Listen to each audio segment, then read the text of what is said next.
ناظرین and welcome to a brand new episode of Kahani Pakistani with your host Ayesha Gilani. اگرچہ science کائنات میں چھپے اسرار کو کھوجتی اور کھولتی ہے، آرٹس کے موضوعات کے بارے میں کہا جاتا ہے کہ یہ انسانیت کے ماضی، حال اور مستقبل کی کہانیاں ہیں. جب آرٹ اور انسانیت ایک دوسرے سے ملتے ہیں تو کیسی کہانیاں جنم لیتی ہیں، ویسے ہی جیسے دیکھیں گے آپ آج کے شو میں. So let's get started. مقبول پاپ موسیقی فنکار سلمان احمد اپنے آرٹ سے کیا اہم کام لینا چاہتے ہیں؟ چلتے ہیں international festival of culture and languages پہ، جو دوستی کا ایک مثال ہے. ایک سوشل ایکٹیوسٹ اور عورتوں کی قدردان ڈاکٹر فوزیہ سعید سے تفصیلی ملاقات.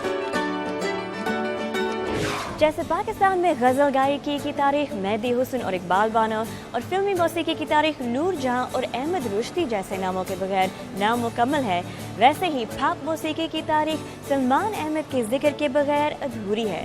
لیکن سلمان احمد کے لیے صرف موسیقی کی تاریخ میں اپنا نام رقم کروانا کافی نہیں تھا. وہ موسیقی سے ایک اہم کام لینا چاہتے ہیں. واشنگٹن ڈی سی کے ایک تھنک ٹینک نے حال ہی میں اپنی ایک تقریب میں سلمان احمد کو دعوت دی ان کی موسیقی کے حوالے سے اس کوشش پر بات کرنے کے لیے. ثاقب الاسلام لا رہے ہیں کہانی آپ کے لیے.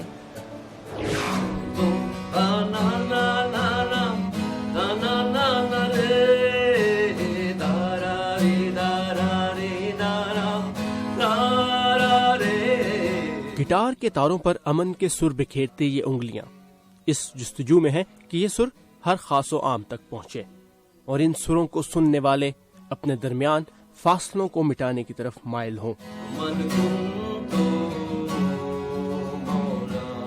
لیکن کیا موسیقی، آرٹ اور فنون لطیفہ کی دیگر اصناف امن و امان کی صورتحال میں بہتری پیدا کر سکتی ہیں؟ علامہ اقبال کا ایک شعر ہے کہ دل سے جو بات نکلتی ہے اثر رکھتی ہے، پر نہیں طاقت پرواز مگر رکھتی ہے.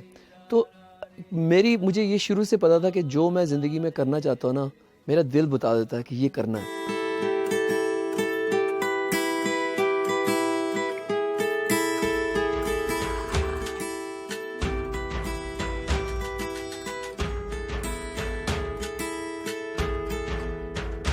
مشکلیں مجھ پر بڑی اتنی کہ آسان ہو گئی. اپنے لیے صوفی راک سٹار کی شناخت پسند کرنے والے سلمان احمد نے اسی حوالے سے راک اینڈ رول جہاد کے نام سے کتاب بھی لکھی. راک اینڈ رول جہاد، اے مسلم راک سٹارز ریولوشن، جس میں انہوں نے جہاد کے صحیح معنوں پر بات کی ہے. جی، سب سے پہلے تو میری جو بک کمپنی تھی سائمن اینڈ شوسٹر، وہ گھبرا گئی. انہوں نے کہا کہ تم ٹائٹل میں لفظ یہ جہاد کا لفظ کیوں استعمال کر، وہ ڈر کے پوچھ رہے تھے. تو میں نے کہا اس لیے کہ جب ہم بچپن میں تھے تو یہ جو لفظ ہمارے ماں باپ استعمال کرتے تھے نا، اس کا مطلب ہوتا تھا جہاد کا کہ اپنے نفس کے اوپر قابو لانا، لوگوں کی مدد کرنے کا جہاد کرنا. لیکن جس طرح آپ کو نظر آیا کہ اب ینگ طالب علموں کو لے کے آپ نے ان کو بتا دیا کہ یہ جہاد کا مطلب صرف یہ ہے کہ جی کہ یہ کافروں کا قتل کرنا، اور وہ ہے، اور آپ نے ان کو فائٹرز بنا کے، واریئرز بنا کے ان کے ذہنوں کو انڈوکٹرنائز کر دیا. ٹھیک ہے، تو اور 9/11 کے بعد تو یہ جو سارے جتنے دہشت گرد ہیں وہ بھی لفظ جہادی استعمال کر رہے ہیں اس کے لیے.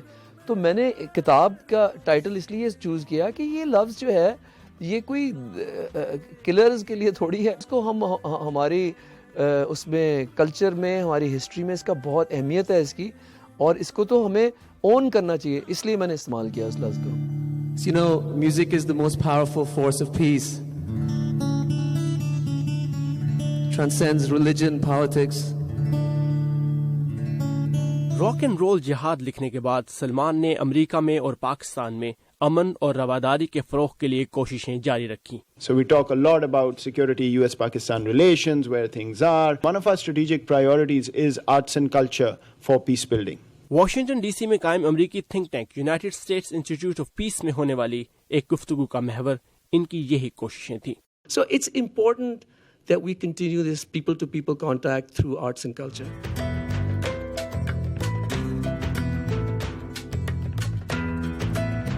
اس تقریب میں بھارت سے نوجوان آرٹسٹ شلو شیف سلمان نے بھی شرکت کی. And as I entered, there was this beautiful saying that said, "Kasbe kamal kun ki azize jahan," which means, "And we shall make such beauty with our hands that we will be loved by all or understood by all."